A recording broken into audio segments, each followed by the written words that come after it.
So, guess how many step siblings I've had. Mm-hmm. And I've had, growing up,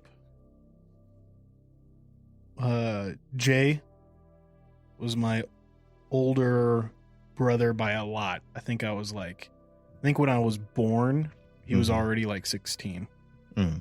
So like early childhood memories of living in Michigan after I was born. I remember him just kind of always being there, living in the basement, graduating high school, went to his graduation party. Mm-hmm. And I've always viewed him kind of as family, but that's because I was freaking born and he's like part of the earliest memories of my life. Right. Mm-hmm. And, after that, there was quite a few years where I was just the only kid with my mom. Mm-hmm. Cause Jay got married and moved out. Mm-hmm. And that wasn't a half. Went to college. Or anything. That was.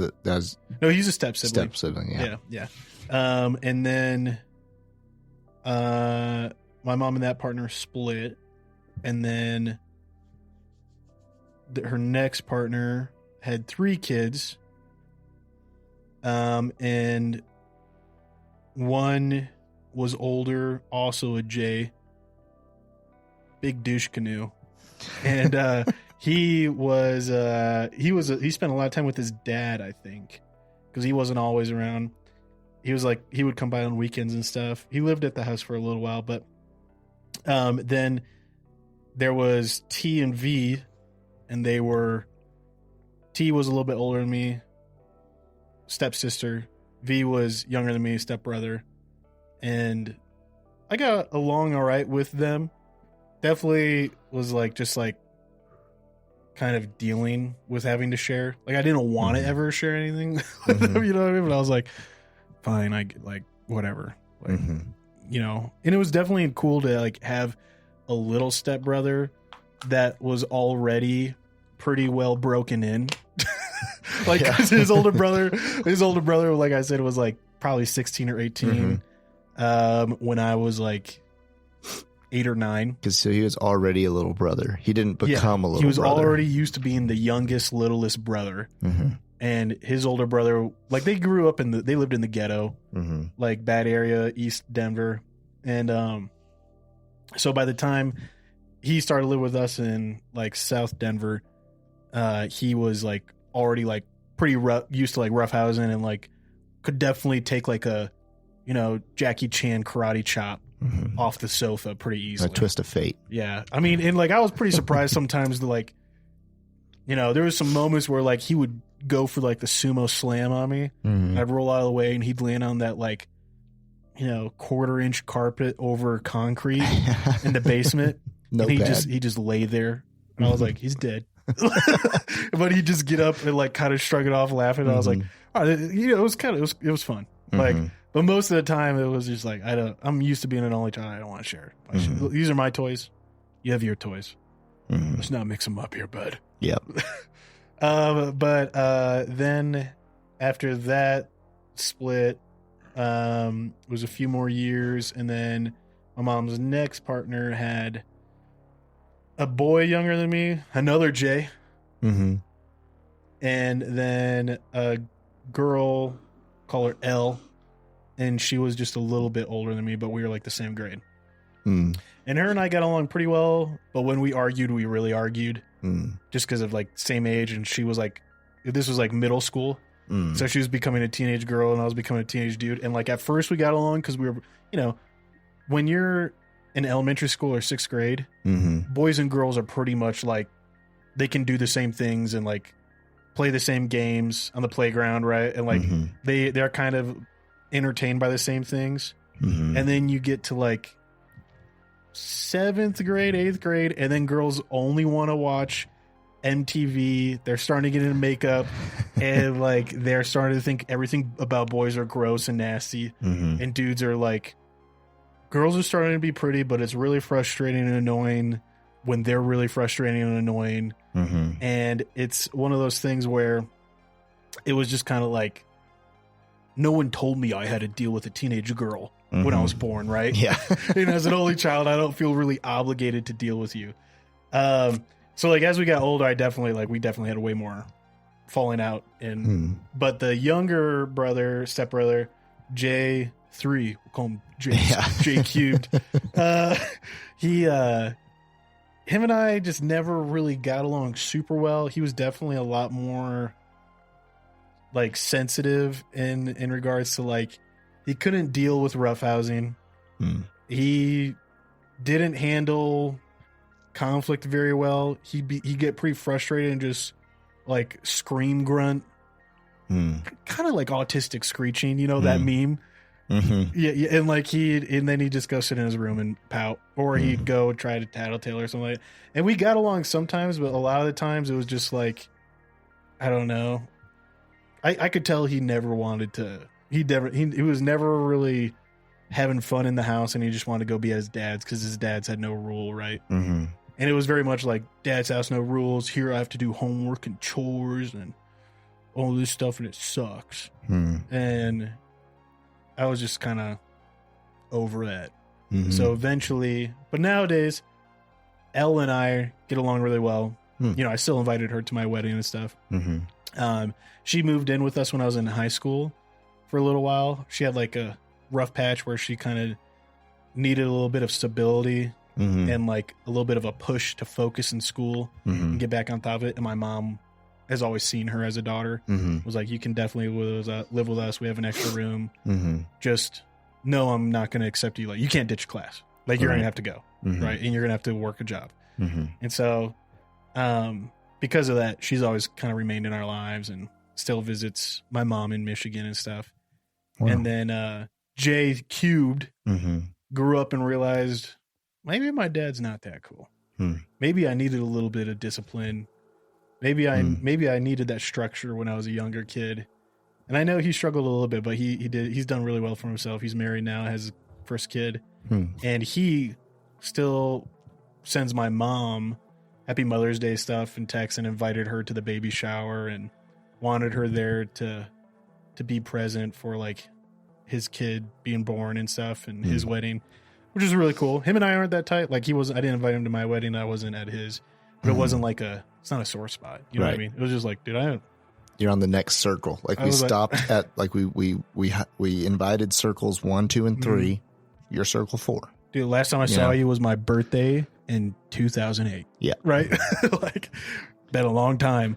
And all I said, though, I'm really proud of him because he's done really good for himself. And, like, didn't go to college, just got essentially into the trade of being a mechanic and has really done a good job sustaining him and his family and his little one. And their mom, J Cubed and L, their mom passed away when they were in high school. Oh, really? And then like in that, I think they realized like my mom had been a good parent to them, not necessarily a mom or a dad, but just like a good parent and like cared about them. And I think they realized she really, really cared about them. Like, because a lot of people like, truth is like when your mom dies, you realize like not a lot of people care about you. Like you realize 90% of all the love and care you got was from your mom. You're right. And so like, it's a really sad thing, but I think they realize they're like, oh damn, like this woman still cares about us. And more than anyone else does right now, really. You know what I mean? And so they really, I think, appreciate my mom for being very, like, still being, like, pushing them, expecting the best out of them, but also, like, being very motherly towards them as well of, like, whatever you need, food, roof over your head, if you need me to drive you to work, whatever, we'll get it done. So, you know. And I, like I said, like, Elle and I got tight over that. Jay and I never really got tight again, but you know, it wasn't like either of us were really seeking it out or either of us were really not seeking it out. It was just kind of like by now we're just way in different spheres and into different things. And like, let's not try to make something that isn't there. I would still definitely like, I'd still be like, get dinner with them. You know, like there's no bad blood or anything. It's just like it's kind of like when you realize you were friends with someone in middle school and then you're like, man, we got nothing in common and I don't want to make something just so we can sit down and be kind of quiet with nothing to talk about, right? Yeah. So, but all that said, those are the step siblings. 6. Yeah, I think that's the number. I wasn't counting, were you? J squared. Smoke break. Smoke break. Hey, Ken, it's Mick, and I've got something important to talk about. We all hope we never find ourselves in a self-defense situation, but life's unpredictable. Enter the National Self-Protection Plan from Attorneys on Retainer, an actual credible law firm you can put on retainer for your self-defense needs. For just $35 a month, you get national coverage in all 50 states for criminal and civil legal representation in self-defense situations, complete with a 24/7, 365 toll-free emergency line. That's real legal support when you need it most. What's in the package? Bail bonds, scene cleanup, firearm replacement, even mental health counseling. Plus, 0 fees for a laundry list of defense-related costs like expert witnesses. So support the show and get yourself some peace of mind. Click the link in our show notes or visit our sponsors page to sign up for the National Self-Protection Plan from Attorneys on Retainer. Hey folks, Pat here. If you're like Mick and I, you're a fan of classic tales like Lonesome Dove, Blood Meridian, The Three-Body Problem, and Steinbeck's East of Eden. With Audible, you can dive into these epic stories anytime, anywhere. Sign up for a free month, and your first audiobook is on the house. To start your free trial and support our show, click the link in the show notes or swing by the sponsors page on our website. Want an awesome website for your podcast? Check out Podpage. We use it for the Mick Pat show, and it's a game changer. Set it up in minutes, no coding needed. Support the show by using our link to get started. Your podcast deserves a home as great as ours. Podpage, the one-stop solution.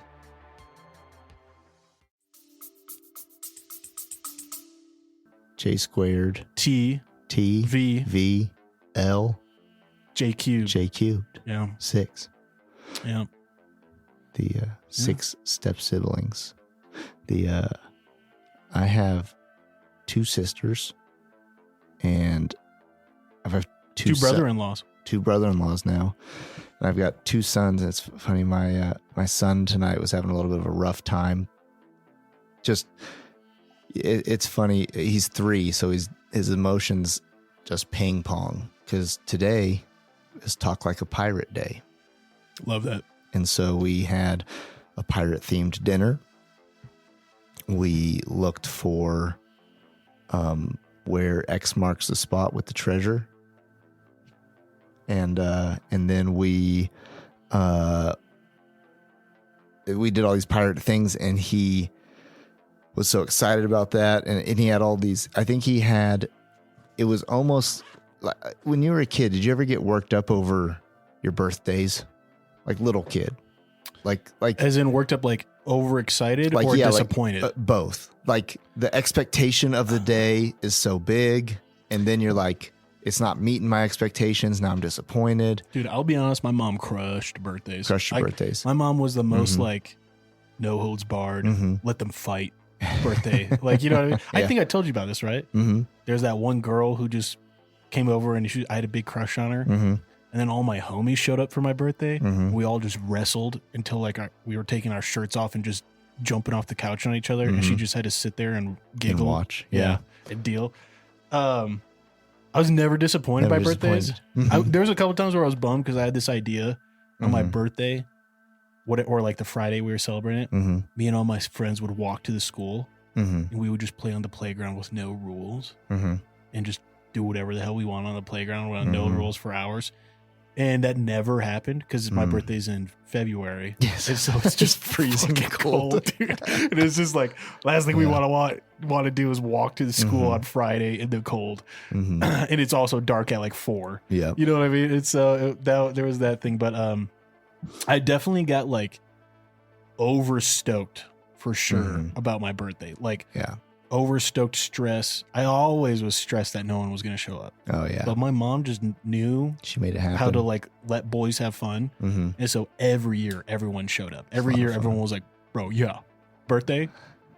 It's not even about dude. It's just about like having a freaking blast. Yeah. And I always had a good time. And my friends always brought good gifts, you know, and it was always good stuff. But it was one of those things of like, you never want to go to your friend's house where his birthday's like super over orchestrated and his mom is going to be basically telling you like where you have to stand for which picture and always like what you have to do and what's next. And like, we all sing like German birthday songs. Like no one wants that. You know what I mean? But if it's like, oh, all I have to do is go with my mom to buy a gift, and then we could play like with pool noodles as lightsabers and super soakers in the backyard. Yeah. Okay. Tight. Yeah. Whatever. It's a good time. Yeah. For sure. But so on this Talk Like a Pirate Day, he'd worked himself up, so excited about it, I think, throughout the day. And then, but it didn't. But it wasn't his birthday? It wasn't his birthday. No, I think he was having birthday-like emotions as a 3-year-old. There was like, he was dressed like a pirate. We were playing piratey games. I apologize. I thought this was his birthday and we were going on a real tangent here. Nope. This was just another day in my house. I showed up. I had no idea. I showed up and, put a pirate hat on, and that's how the day went.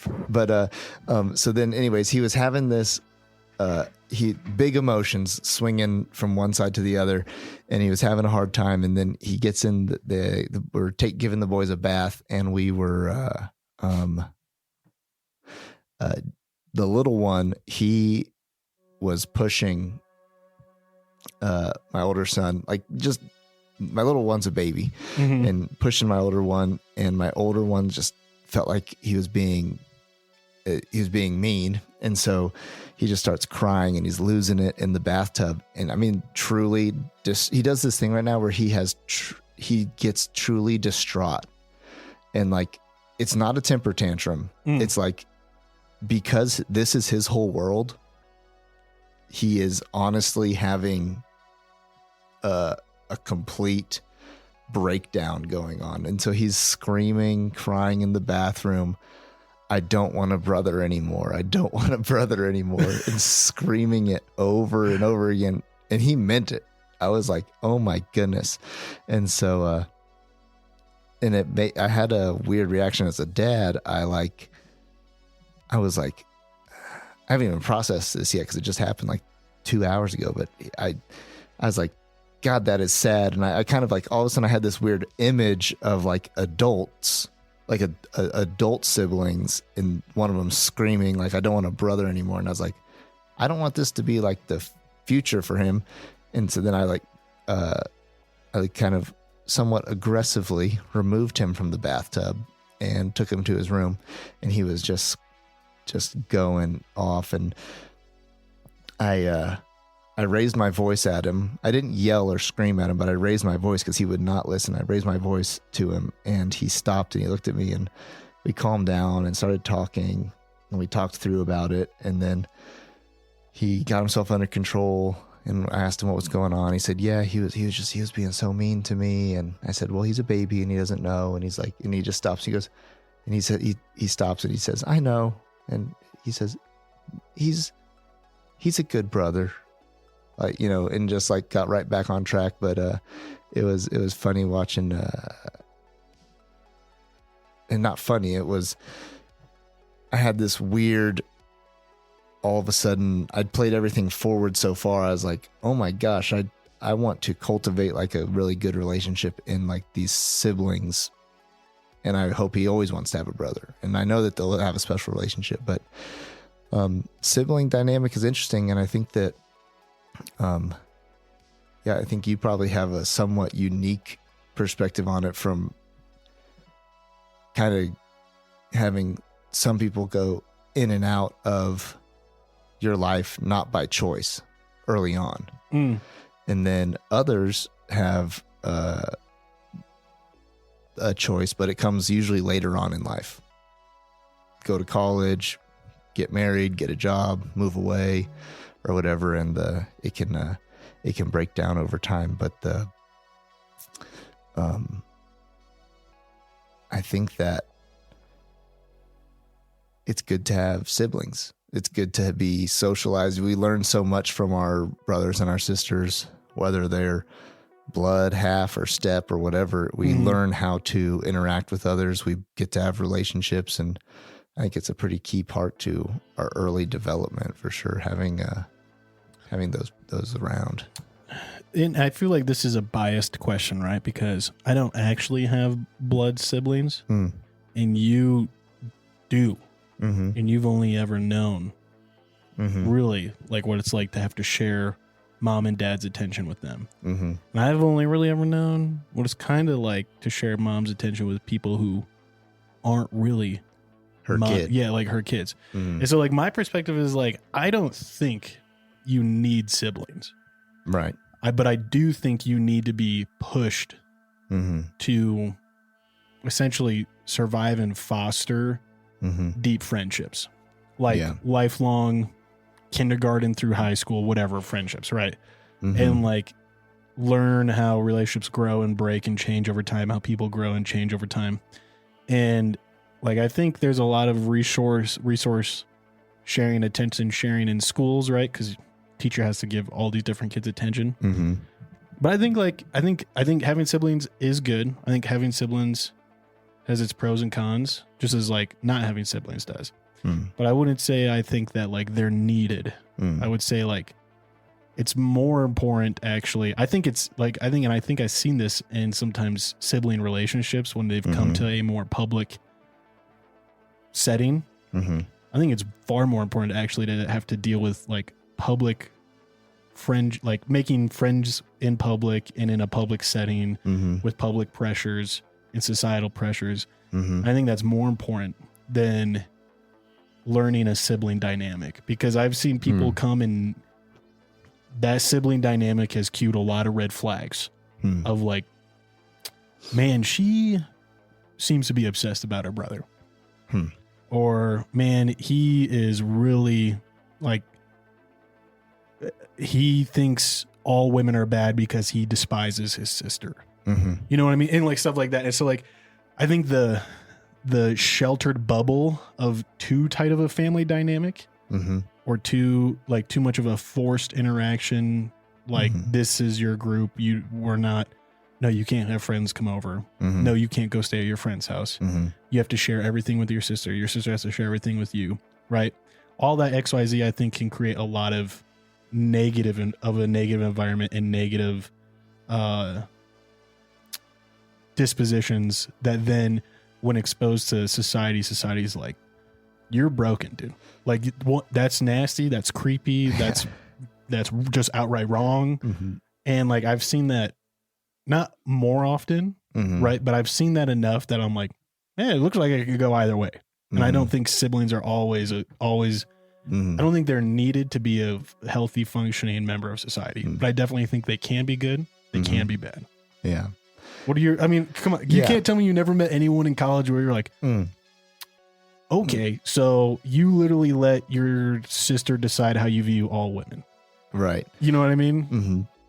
No, yeah. I think that any extreme isn't good in that sense. Like there's a scene, for sure. There's a scene in, is it Friends? Or I think it's Friends, where like there's like a brother and sister who like live together, and they always think it's kind of weird, and they think they might be incest. Well, like they didn't know they were brother and sister. They thought they were dating, but they're just brother and sister. It's like they're too close, and like, and it's weird. Because like one of the things you were describing was like a hardcore like homeschool family, where it's like there's no outside influence, there's no outside like dynamic or whatever to the homeschool to might being be socialized or whatever, Yeah, I don't even know if it has to be homeschooled. It could just be like that weird social internal pressure. Yeah, and I think I've told the story here, but I had that Hispanic friend, and it was always a miracle if he could come to birthday parties or hang out somewhere, because his mom was so strict and like would hardly ever let anyone go over to his house to hang out. Hardly let him to go hang out. So we only knew him as, school kid. Yeah. I think that like the nuclear family, I think, is key to all societies functioning well. But I think like that the 2.5 kids, 2 parents, right? Well, if you really basically to simplify it, it's like 2 parents, 2.5 kids, dog. All right, that's like the nuclear family.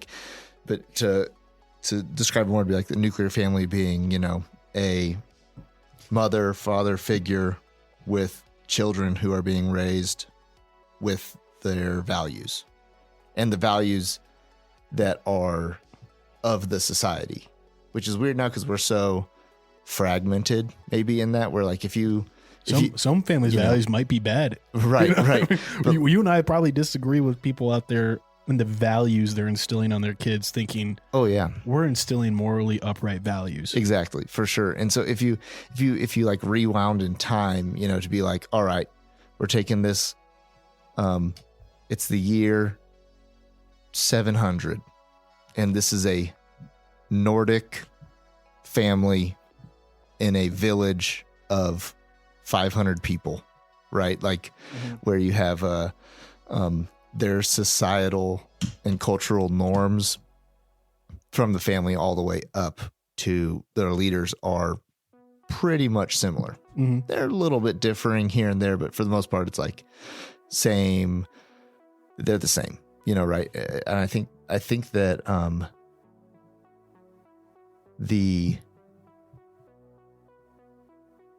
my mind is going a million places right now with a couple things, but I think that I think the nuclear family is paramount to a healthy society if that family does have good morals and is an upstanding individual. But I think that even if not, maybe going back to like our fatherhood series a little bit too, like fractured families almost always have, or I'd say, what we found talking to people and then also looking at like some of the stats and stuff is that fractured, broken homes do make kids more likely to go off the path.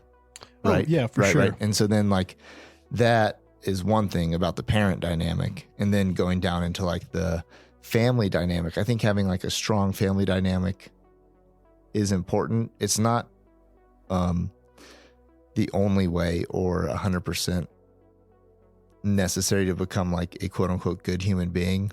But I think that we do now, we've turned everything over to our local governments to kind of facilitate that for us. So yeah, you don't need to have a family because we have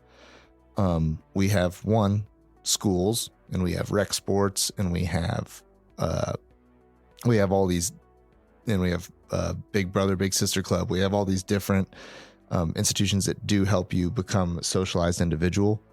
And so now it's kind of the point where we've made it where we don't necessarily have to have it. But I think that traditionally the root of that came from families where you had, especially families that had 12, 13 kids out on a farm, right? Or whatever. And they went to school for like 2 months out of the year. And so it was key and paramount to that process. And maybe it's not as much anymore. Yeah. A lot of the necessity of family, like the necessity to have multiple kids was to survive. Because some are going to die. Some got to work on the farm. I mean, it was always about free labor for the most of human history. It was the idea of like, I have free labor and I have people who look a lot like me and who will die for me against the other people. You know what I mean? And through all of society, that's what it was. And then it's, Hatfields and McCoys, bro. Yep. It's all Hatfields and McCoys until very recently, where society became easy enough to sustain all of us to a level where you don't need to have children to sustain your farm. And in some cases, some people's perspective might say that children or spouses actually degrade your ability to... Dude, children are now optional, dog. Right. I mean, I know we've gone into it, but like abortion is now far more advertised than ever before. And like, dude, it wasn't too long ago when it was like, why would I get rid of this baby? Getting rid of it might kill me. Also, I'm losing on the opportunity to have something to like help me and the rest of these kids survive, or help me and my husband survive, or, right? Like provide in our old age. Yeah, it was seen as like this is still necessary. Mhm. Like we need this to have a better odds. Right. And now it's turned to like, I don't need a kid. Mm-hmm. In fact, maybe to have a kid worsens my odds. Right. Because if I don't have a kid, I get to keep more of my money, don't have to spend as much on feeding it. Mm-hmm. My rent doesn't get more expensive if I like don't have a kid. You know what I mean? All And this stuff like my social life, zero impact. Right. Exactly. Right. So all that said, I get what you're saying. I definitely think society as of today is far less reliant on the nuclear family to sustain itself. I think the nuclear family is a good thing when it is in a society that shares the same values. And like the nuclear family is one of those things that's like, it works both in America and Soviet Russia. Like just as much as there was nuclear families here, there are nuclear families in Soviet Russia. A little bit different, a little bit of a more negative view on like the value of like female children at the time, but the like nuclear family existed in multiple nations where all the nations were united with a common ideology, and to all those nations it was a value. Like I think one of the best examples, bro, is like you could watch Chernobyl, whole movies in English with British accents, whole TV series I should say, right? And like everything is accurate to a T of what it was like living in, you know, Ukraine, technically Western Soviet Union at the time when Chernobyl was happening, right? And like you're watching, you're like, this is just a bunch of American nuclear families living in underneath communism. And for the most part, seems the same as America. Only thing is kind of weird is like, looks maybe a little bit more poor, but like for the most part, still nuclear family. You know, it's like one of those weird things that like that style provides value to any society that's kind of in that stage. In our society today, the postmodern society doesn't seem to have as much value. But that's not to say it's not a good thing. And in fact, not that we shouldn't go back to it. You know what I mean? Yeah. Like what is actually, because we're talking in terms of at the moment of current worldview and benefits there versus like, we're not talking about how actually like, should it be, you know, or, you know, like and maybe like, should it be back all the way to where like the goal is to have like 120 sons while you're in like, and build a tribe? I don't think so. Probably not. I think that's pretty desperate, pretty old times struggle. Yeah. You know what I mean? For sure. That is the struggle. In concubines, who wants to keep up with that much relations? Dude, Solomon had how many wives? He had like 100 plus wives and 800 plus concubines. He was 1,000. That's too many opinions to deal with. Sounds like he had a lot of problems. A lot of problems. More than 99. 90, yeah, definitely, dude. And so I think that there has been a shift from tribalism to individualism on the pendulum, but I think we're hitting too far over on the individualism side. You know, for sure, I agree, on where bro. that hits. And so the most important thing to me right now is tribe. I constantly think about tribe. I mean, that's the whole essence of like this podcast is to develop a bigger tribe, right? Like that's the big idea behind this is a network of people who view each other more as just not acquaintances, but like belonging, identity. Yeah. And not that people would identify as the Mick and Pat fans. Right. But more like that through this podcast, people would get connected.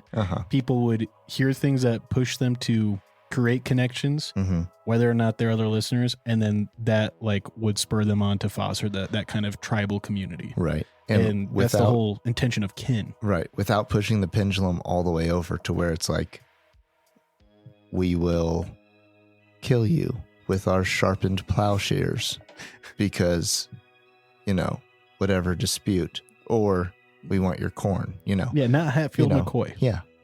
Not full blown on the tribalism. But, you know, it's like the pendulum's got to be pulled back a little bit and without being swung all the way over. And yeah, I think that we're in interesting place for the word community is so funny to me, because now community, when people use it in conversation, has nothing to do with location. It used to be like pretty much purely location. It's my Discord server. Yeah. Yeah. And like back in the day, it was like these 150 acres. Mm-hmm. I'm talking a long time ago, like that our little village lives in. That is my community. That's not long ago, bro. That's the majority of the world still. That is primarily most of the people in the world still view it that way. Right, for sure. And now we're like, oh, I just don't feel like I have community. And it's like, well, you don't. You live in a hyper-individualistic society. And yeah, your CrossFit gym is your community. That is your community now. And you do not need any of them to survive. Right. Like if that CrossFit gym disappeared, I'm going to be even more controversial. You might be better off. You'd have an extra $140 a month and you can go freaking squat on a box in your garage. It would be more controversial to make a call out here, bro. You might disagree with it. All right. It's all right, Pat. You don't use your church. You'd be fine. Your life really wouldn't change that much if your church disappeared. Whatever you want to call your church, I know a lot of people who the CrossFit gym is their church. If you want to say your universalism, accepting of all and everything, I don't even think they're called churches. I think they're universalist temples. We have one near here. Unitarian Church is also one of them. Yeah. Whatever you want to insert there, your church can be your bar, can be, but whatever you frequent very frequently and continue to get your little bit of human interaction out of it. Your fellowship and moral understanding. There's a majority of people I would say would be fine if that disappeared. Like they have everything that they need still in regards to like food, water, shelter, and means to get all three. Yep. And it's not that we don't need those things. It's not that we don't need those communities. It's just that I don't think people really in the last 20 years have had to serve in order to survive. And the truth is like communities used to have to serve to survive. Like the expectation was like there were people who were going to die if they didn't get to the next place that had a church with an open door policy. And that church would let them come in and eat and rest. And then those people were expected to serve for a little bit, labor a little bit, help with Farmer Joe down the street and his crops, help clean the local gas station or whatever it was. As they passed through, they were still expected to serve and kind of help with their part. And like the rest of the community was also expected to serve and help with their part. And it wasn't uncommon to see like Pastor Fred and Farmer Joe and the cobbler Steve and your constable Jeff. And it wasn't uncommon to see them all in the summer building the new church because the whole community used it, but also all those same guys pulling up the frame to like a dozen different houses. Right. They're building the new dam. And like that's going to provide hydroelectricity for the place. Or whatever. But yeah, it's like what they all did together, so that way they could all feed and like survive. And you just don't need to do that anymore. And a lot of people think like, I need my community. It's like, no, you don't, because you haven't served your community. You haven't sacrificed for your community. You might have put in a few volunteer hours at your own like availability, but you haven't had to choose like to really give up something to put in the work. So there's bread on the table for other people. And then in return, they recognize that you've sacrificed and they put bread on your table. You know what I mean? Yeah. And like because we don't have that society, I don't think we have a very service oriented society.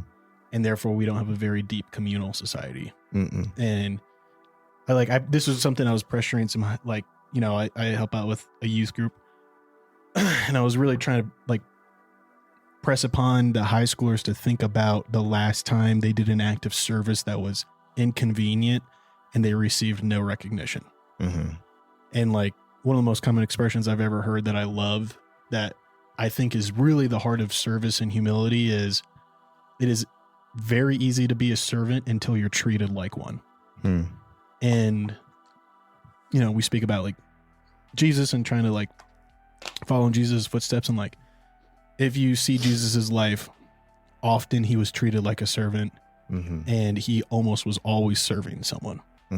Very rarely did he probably get the celebrity recognitions that we see kind of as like highlighted in the Gospels, right? And like ultimately, he died like a what is it? Not a prisoner's death, but wasn't the crucifixion specifically for not a rebel, but what's the word for someone who treason? I think it was the death like in the Roman Empire that was most often used for like treason and sedition against the Roman government, right? And like he died that death, so literally someone else wouldn't. Like they substituted him in and let an actual criminal treason rebel leader off. And it's like one of those things where like, if that's the example, right, then like, when's the last time you did it? And I don't even ask like Christians. I mean, I don't even ask non-Christians of this. I have no expectation that non-Christians would sacrifice time out of their day to serve someone at their own inconvenience, right? Right. And most of the time when I ask that, like, think of it. Last time you served someone and it didn't get recognition. Last time it felt almost not bad, but you're like, huh, no one said thank you. No one patted me on the back. No one's going to know about that. The word sacrifice has gotten devalued. You know, like let's go back to, I don't know, Peru, circa when they were sacrificing their children, right? Yeah. Or like sacrifice was a high cost, up to, you know, or in Bible times, sacrifice of your livestock or of your harvest, or you tithe. More traditionally, you know, in recent American years, your tithe. But it's still like, now it's like, I didn't get to have my Jamba Juice today. Or what, like, I don't know. Like it just, it feels like, you know. Well, I mean, like, we do weigh it that way. We're like, for 1 cup of coffee, how often is that used? Oh yeah. For 1 cup of coffee, you can feed this starving child in China. We even it's like, maybe have used it on this podcast today. Probably. I wouldn't be surprised. In our ad read, that's what it says. Yeah, for your, it's in our Very ad well read, it says for your latte addiction, you could afford this. True. We used it ourselves. In the context of that is, you are going to sacrifice, in quotes for those who, you know, can't see, this $5 pleasure to put $5 on something else that will hopefully bring you an equitable amount of pleasure. No, that's not sacrifice. That's a transaction. That's just a reallocation of funds. Sacrifice is inconvenience. It's giving something up in hope of something not necessarily better coming back to you, even just in the hope of something better coming out of it. Right. You know what I mean? And you're right. I don't think we see that anymore. And I'll be honest, I don't know any kids really. I know maybe a handful, and by that I mean like 4, maybe 5, who can say like they can think of a time where they served someone or something and didn't get recognition for it. And I know that they're being honest, because those 4 have said to me, it didn't feel good. It sucked and it was hard. And it's not like on a church mission trip, which, don't get me wrong, church mission trips are great. I'm not here to, you know, dunk on church mission trips. Not here to judge your vacation. But the thing is like on a church mission trip, you're going to get recognition. Like where you are recognizes you're here from wherever, and that you're sacrificing time to be there and help out in whatever way. Hopefully you're not, you know, more in the way than not. Because what did become your profile picture after that trip? Immediately. We all know. Dude, me hugging a Mexican. Exactly. And I say that because I did go to Mexico for 6 spring breaks. Yeah.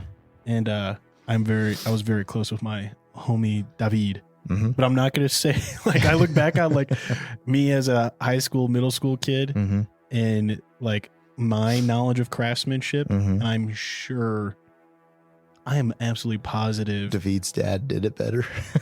Yeah, Javier. Yeah, I'm sure Javier did it better. But what I'm sure is like the contractors that would come down with us to help organize us and tell us what to work on. I'm sure they got 10 times as much work done as any of us, and they would have gotten 10 times as much more done if we hadn't been in the way. But we did dig a lot of holes, and we did hold up a lot of lumber, a lot of framing, so they could put the nails in and like, you know, do it right. And you did learn something and do something important. I learned a lot, and like I know we made a cafeteria for like orphans in the community that had like bunks on the top level for different mission trips to stay, like different mission teams to stay at, right? It was cool. I get like we did it. Took 6 years, but we were able to do it. And all that said, it is not that you can't do something good on a mission trip, but you're always going to be recognized for it most of the time, right? Unless you're out there on your own doing a mission on your own, and you're just wandering around Earth trying to serve people, and then sometimes they might recognize you and what you're doing out of the kindness of your heart and be thankful, feed you, let you stay somewhere for free. Most of the time, they're going to think you're weird. You're bum. You're a homeless vagrant wandering around looking for odd ends to feed yourself. And then while you're doing that, you ramble and preach. You know what I mean? Like that's the majority. And it does suck most of the time. Like, I don't know. Can you think of the last time like you did something and weren't getting paid? No one recognized you for it. And it was an inconvenience to yourself. And it was definitely like you gave something up and did not receive something in return. And was that an enjoyable experience? And did you not come away from it bitter or not come away from it, and so it's a weird, hard balance because you're right. Like in some ways I can't think about the last time in some ways of when was this thing I did. And because I feel like in some ways I have become more selfish over the years / reprioritized over the years to certain things, meaning when you are in college, your parents are helping you out and you don't have responsibilities, you're like, yeah, I bought that guy some like Chick-fil-A and dropped it off to him or whatever. Like, like that's easier versus when you're like, what was the actual value in that versus being like, I'm a dad, we're trying to like move things forward, I have responsibilities, I have these things, I actually have a job, I have all these things going on. And so but with the sacrifice piece, the being recognized for it isn't even necessarily wrong. It's not wrong. Right. It's not wrong. Being recognized. But it doesn't feel like a servant. But the here's the funny thing though. Here's a flip side of the pendulum is like, you do get recognized, like in a church, sometimes you do get recognized for being a servant. Sometimes all the time. Sometimes maybe too much. Like sometimes it's expected that you continue to serve unendingly. Exactly. Like this, where it's like Christ. Yeah, exactly. Where it's like, oh, he's got a servant's heart. You just got a servant's heart. Thanks, Bobby Joe. I know you closed 10 mil last deal last month. I get what you're saying. Where it's like, yeah, such a servant's heart. You mind doing my bathroom for free? Exactly. Yeah, or even like like classic, like the guy, like you're just the guy changing the light bulbs or stacking the chairs or whatever, and it's like, wow, this sounds real personal. Yeah. So anyways, those two examples like felt real pointed. It's so here's the guy installed the trimmer trying to figure out how this window's supposed to fit and measuring 3 times because I'm just kidding. Some people will overly recognize the servant-hearted guy out of their own guilt of not being a servant. I get what you're saying. But I think that, yeah, the art of sacrifice has been lost. Even like to take religious context out of it, public service, we don't have a lot of options for it in a lot of ways. Exactly, And so I didn't say that. I didn't mean that as like a statement. I meant like that as an example. I know, right? You're just like, yeah, just let's like, do it. like just like in the background, and every once in a while you're just talking to defund the police. Yeah. Recap, defund the police. F firefighters. Yeah. Piss on paramedics. Yeah. Yeah. F those guys. Just kidding. Yeah. No. F the guys who make the rules. No, I get what you're saying. And I think religion is just easy because religion is the most common place we see someone, maybe not even at an inconvenience, but someone giving of time to do something. And that we historically see like big acts of sacrifice and service. You know, you got one of the pinnacle examples, Mother Teresa, right? Yeah. That's, you know, just sitting with people who are sick and dying, giving her time to them. And did she die rich and famous? Not really. She famous afterwards. She had some fame, had some recognition. I don't think she got famous alive, but I think all of her fame came after death. And I think she was known at the time as well, but like in the Catholic inner circle. But it's not like the, you know, yeah, she could be, you know, a household name now. You might say her name and everybody knows what that is, but yeah, what do we, going back to community with that, I think that's what that's ending up doing is breeding a lot of identity crisis. Oh, for sure. That's the whole core issue of, I think, America today is no one's got an identity. No one's got anyone they look up to. And all of the heroes are bad. You know, I was just reading an article. Apparently Russell Brand, that comedian, not that he was ever a hero of mine, but is he getting, I've seen a couple things pop up. Is he getting tanked right now? He's I guess I don't know if there's prior allegations and now there's just enough of them. It got, you know, raised in media escalation, but essentially it seems like there's been like 4 claims of him raping women on movie sets or being sexually aggressive. Wow. I can't keep track of the differentiating between the terminology now because I've always understood sexual assault is rape, but now there's sexual aggression that's not rape. Right. And then there's sexual, not assault, but sexual harassment. Harassment. Sorry. Because it is hard now because I feel like they're using the same words to define someone being like, "Hey, Janet, you look good today," and also being like sexual harassment. Right. But like, you know, like, "Hey, Janet, you look good today," and also being like, I completely violated physically this individual and violently abused them. Like the delineators or definers, kind of like the word racist is a lot of ways, you know, being like, you know, this guy like said something where he just said like, I don't know, he just used a word kind of incorrectly in a moment, not a hateful word, incorrectly in the moment, versus also someone who's like burned down somebody's house. You know, both like, I feel like there's becoming less delineation between these things and whatever. And I'm not going to defend Russell Brand because I don't know what's going on. Pat,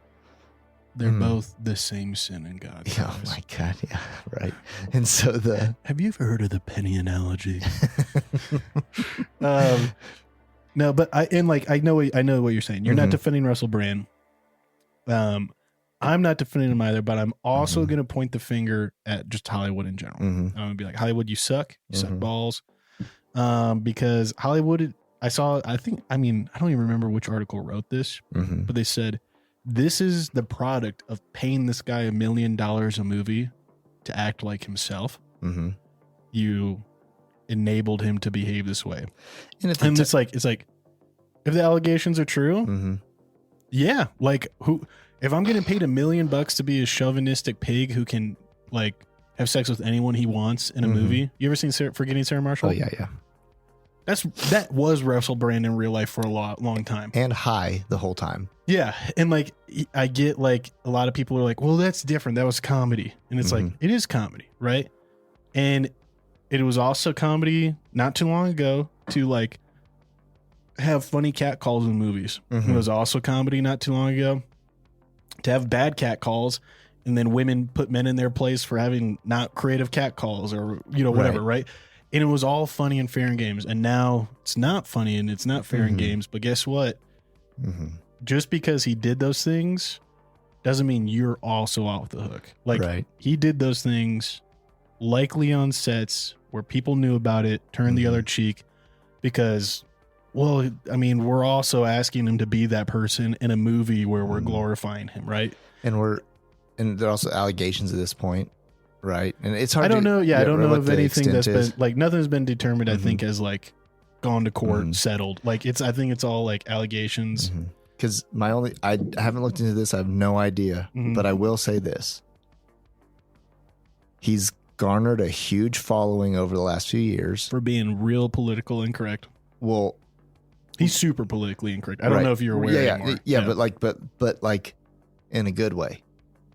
I mean, do you want like? So I certainly don't agree with him on everything, but I certainly appreciate some of the things he's put a voice to. But at that same time, I can also recognize I don't need to appreciate him for just saying the headline title of something I've already read elsewhere or already like agreed with, right? You know what I mean? It's like it's kind of like just because we're all in the same room saying, yeah, we have questions about XYZ doesn't mean that we're all good people. You know what I mean? Like there's definitely gonna be bad eggs in any group. Right. He could have done all these things, but what's my paranoid brain is just ticking on a little bit would be he's been coming after big corporations, big people, and big things for like the last 3 years. Shut this guy up. And so what is the cancel his ass sort of thing? Because he's been kind of like no holds barred on everybody. Yeah, I know he. And again, dude, this is such a sensitive thing because I never want to be the guy that hindsight 2020 defended Bill Cosby.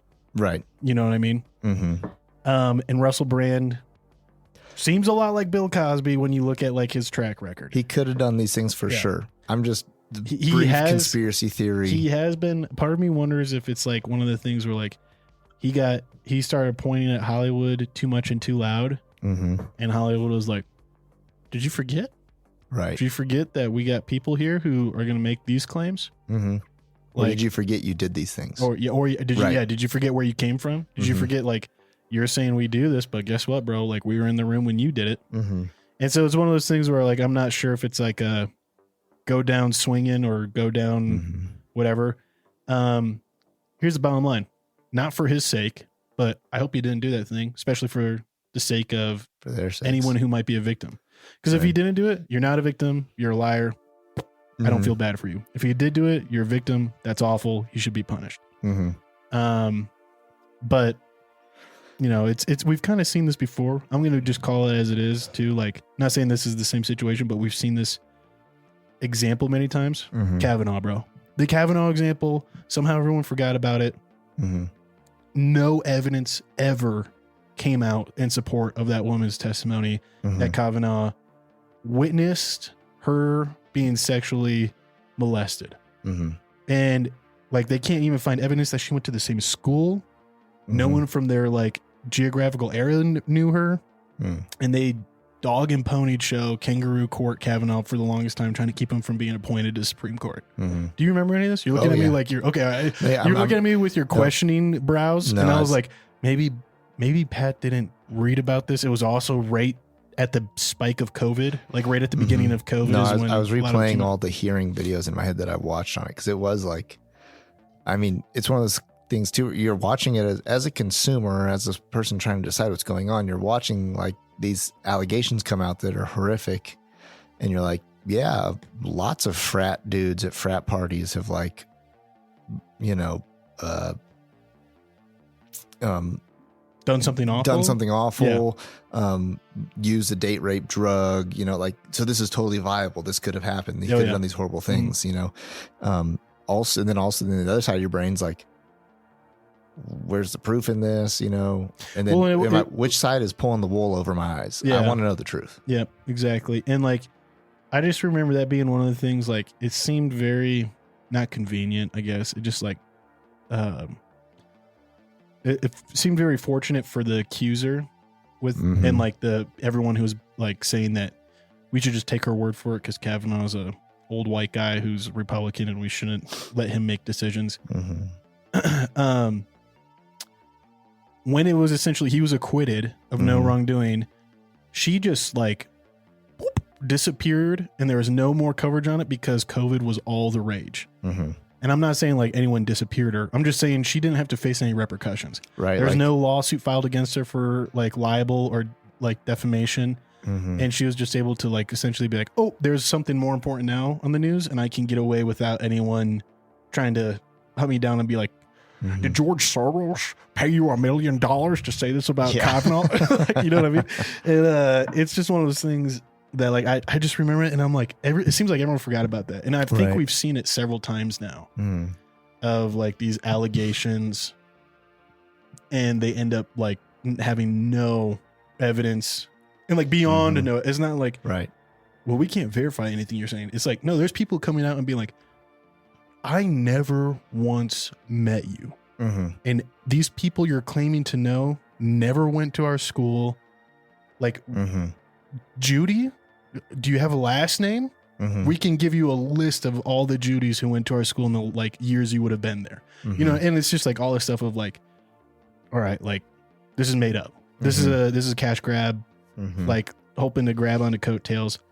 And that's, you know, the sad thing is like that makes it harder for the true claims to get justice, you know, and like, the true claims to come out and like be like, oh, there are politicians that have abused their power and sexually assaulted someone or been in the room and not done anything when someone's getting sexually assaulted and they're on every side of the aisle.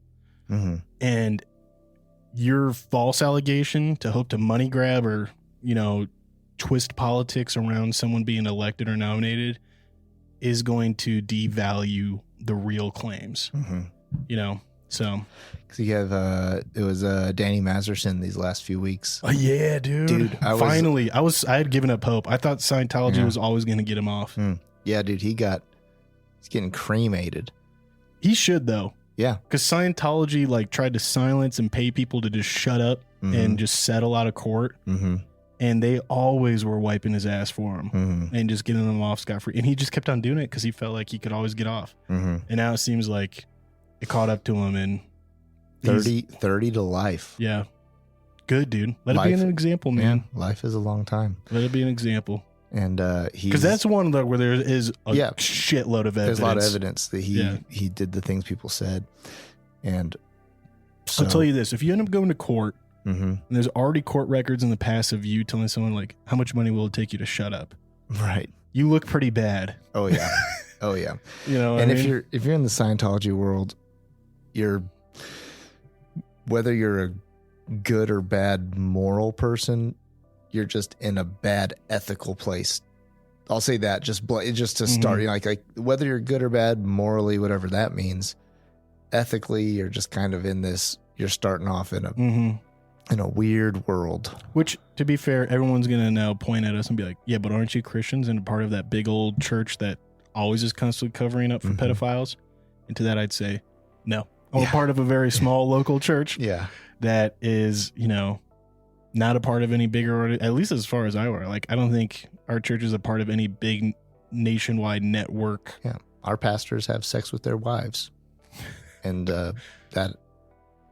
I don't. That's a lot lot I mean, that's just starting point to say. I was just like so caught off guard that you said that for some reason. No, I'm just like, because I think that I am not justifying any of abuse of children or anybody at all, but just like I think that it's a bad starting point to be like, all right, now for life, celibate, and you're like.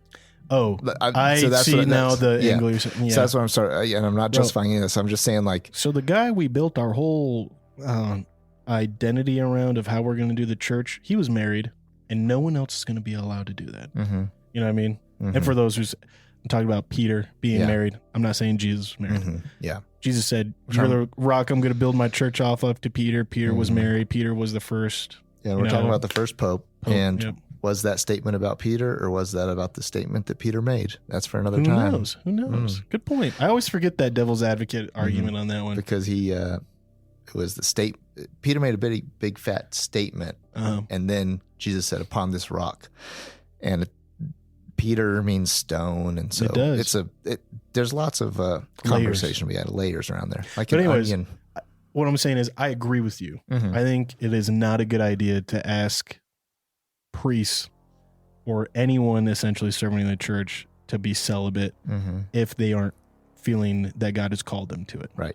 Like the only people who should be celibate are those who feel God has called them to it, and that is like people who find themselves unable to remain faithful and therefore believe that they'll never be able to have a healthy marriage, and they need that kind of level of accountability and discipline to remain single and honoring and treating others well. Or the people who I think I've never had a sexual attraction, and they're just like, well, I don't feel called to procreate. I've never met another person that I'm sexually attracted to, so therefore, why not just do a whole life dedicated to ministry? Yeah, or legitimately, like, called to if someone who's like convicted of this, they're like, I like women. I would like to have sex with them. Also, I feel like the Lord's called me to a life of ministry and to serve Him, but to not be married. You can serve the Lord and be married. It's possible. 100%. Right. You know, like, and so if someone's like, listen, like, I'm not going to, like, if someone feels that level of calling to be like, you know what, I'm going to serve the church, and He's called me to not have family, these things, whatever. And anyways, I want to make a statement here. Yeah. And it is going to be a pretty aggressive statement. All right. And I'm totally fine. I'm not saying this is the case all the time, but I'm going to say this has been the case every time in my experience. Every time I've met a guy who says I am sexually attracted to, like, I want to have sex, right? I'm attracted to women, and I think, you know, I have this desire to get married and have sex, but I feel like God's calling me to a bigger purpose. Those guys have always been those guys have always been snakes in the grass. Those guys have always been guys who have never really actually, in my experience, they've always been kind of wolves in sheep's clothing, and all they really cared about was getting laid and having sex with like trying to get some church girl to sleep with them, and then they move on to the next, you know, the next ministry they can hop to. And they're very, you know, there are always people who I've met that are like, yeah, I was a camp counselor at this last summer camp, and I pretty much just live out of my car. And I'm like, I live in one town with a couple of people who go to college that I met from camp before I kind of F up things there, and I move on to the next one. And that's not how they phrase it. That's kind of how you find out about it and discover it. And it's like, oh, you're just a grifter using this holier calling spiel to get in some chick's pants. Yeah, and like the best example I can think of it is in that movie, The Devil All the Time. And it's, do you know who I'm talking about? Oh, go ahead while I pull up the name.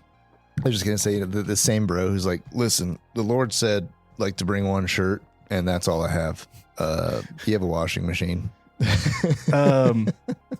The Devil All the Time, 2020 drama thriller. Tom Holland's the star in it.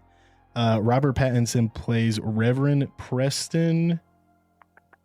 What was it? Reverend Preston something. But he plays this Southern young reverend who's all good about saying the right things to be the new pastor at a church.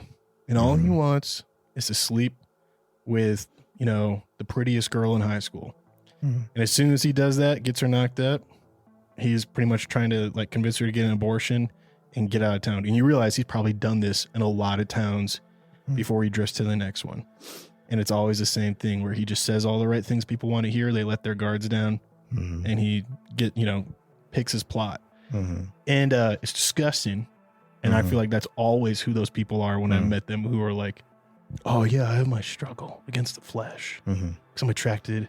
I want to get married, but I feel God's calling me to a higher purpose. And I've never once met anyone who is called to celibacy by God, but also still has very active sexual attractions, you know, to want to be married, right? Because even like where Paul says, he's like, and not saying it can't happen, right? But not saying it can't happen, but I'm just saying I've never met them. Because Paul says he's like, he's like, it's better to not be married. He starts off kind of like that. You get more time to serve God. he's like, and play your PS5.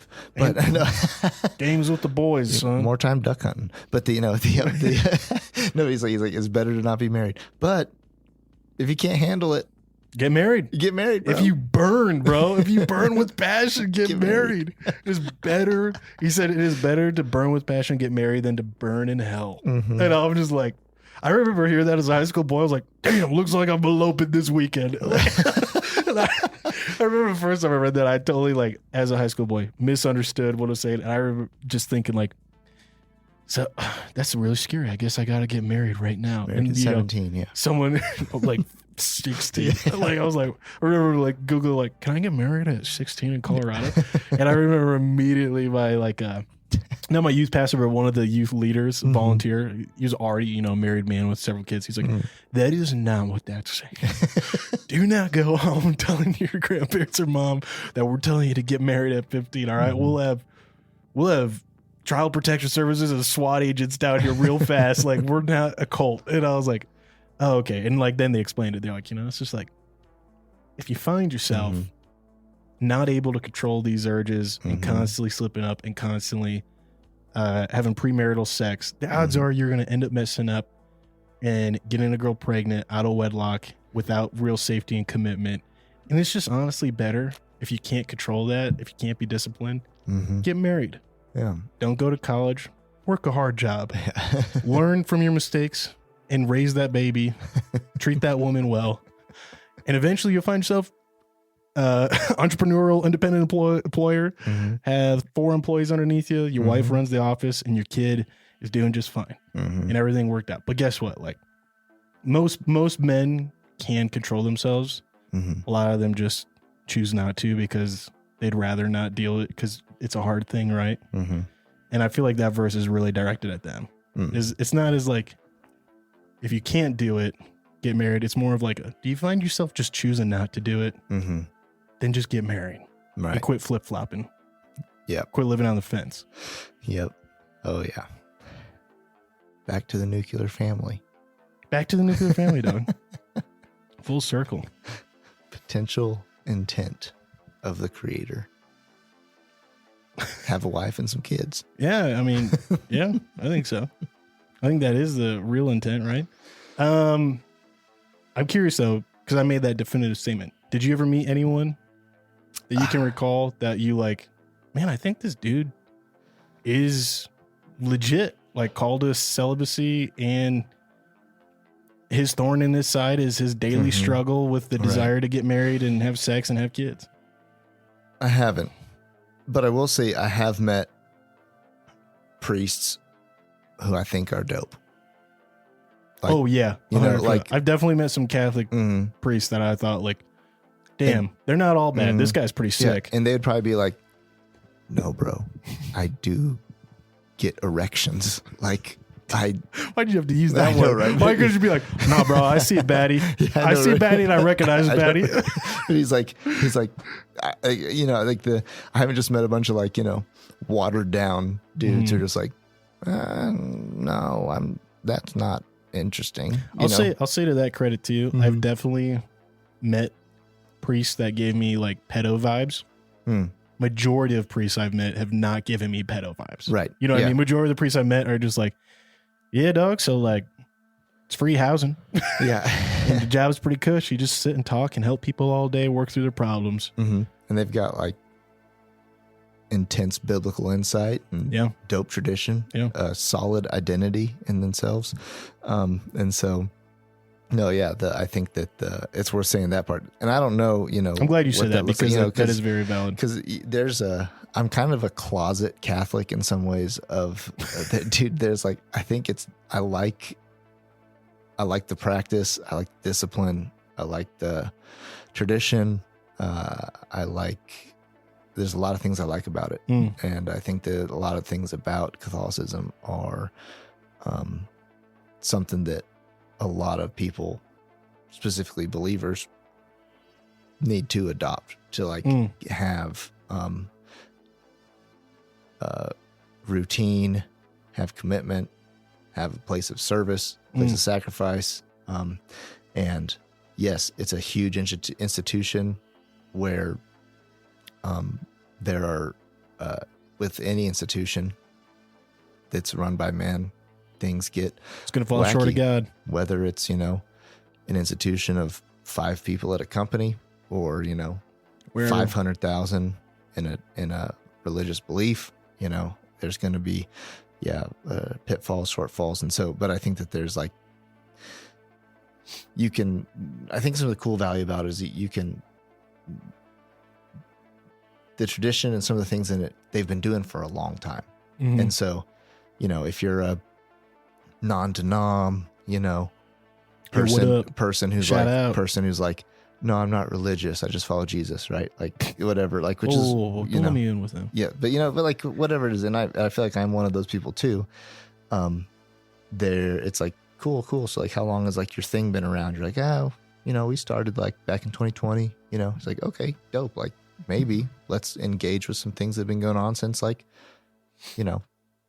300 AD, and some of the stuff there, the stories, the history, the story that you're claiming to be a part of didn't stop when Christ died or when Christ rose to heaven. Like the story didn't stop. Mm-hmm. The Gospels stopped after Revelation, the Bible stopped being written, but the story of Christ and his story didn't stop being written. Mm. And there's plenty of real good things out there between when John wrote that last bit in Revelation and now when we're standing now.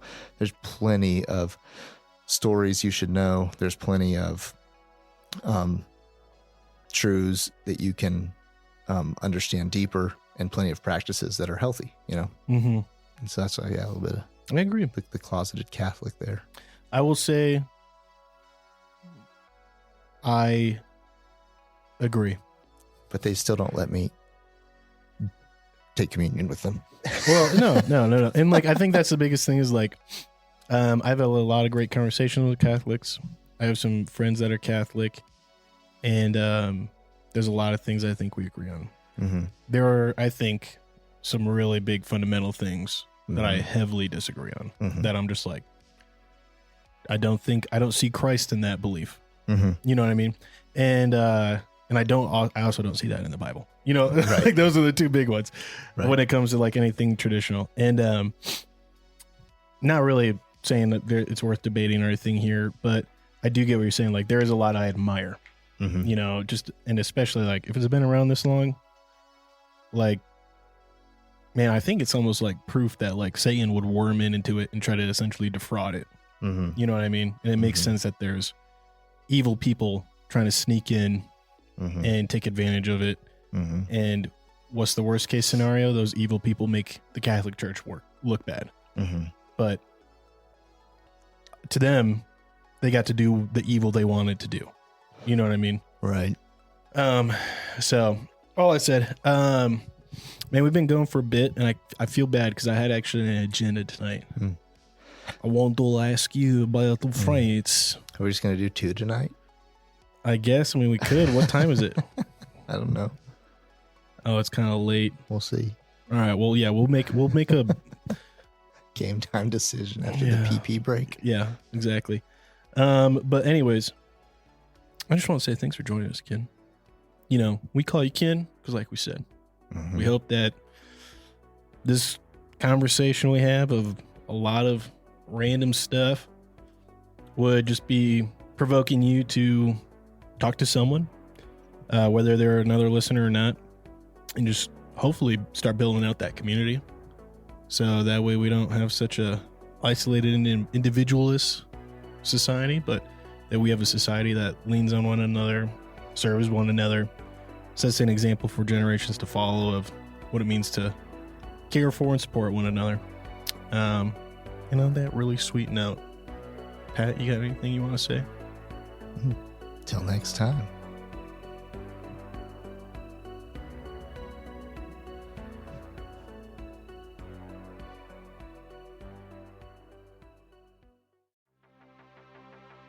Thanks for tuning in. If you love this episode, drop us a review. If you have qualms or comments, leave us a voicemail on our website. While you're there, check out our latest news, merch, and deals from our sponsors. Till next time, Ken.